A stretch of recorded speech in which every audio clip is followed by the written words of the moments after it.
জোবায়েত, গেল কয়েকদিন ধরেই তো দেশ জুড়ে বৈরী আবহাওয়া চলছে। গরু এবং কোরবানির অন্যান্য পশুর দামে কোনো ধরনের প্রভাব পড়েছে কিনা, কেমন দেখেছেন হাটের সার্বিক পরিস্থিতি?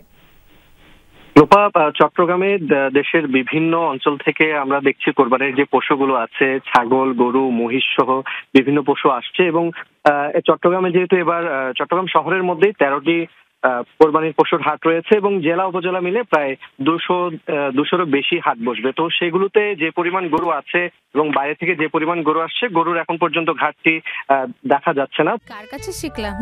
এই যে রাধুনী রেডিমিক্স গরুর মাংসের মশলা, গরু রান্নায় গুরু হওয়া কোনো ব্যাপারই না। তবে গত কয়েকদিনে বৈরী আবহাওয়ার কারণে ক্রেতাদের সমাগম খুব একটা দেখা যায়নি।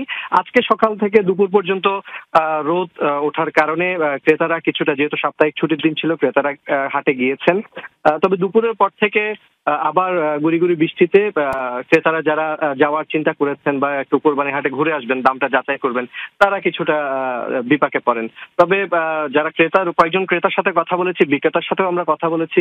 বিক্রেতারা বলছেন যেহেতু এখনো সময় আছে, তারা আশা করছেন খুব শীঘ্রই তাদের হাটের বেচাকেনা জমে উঠবে।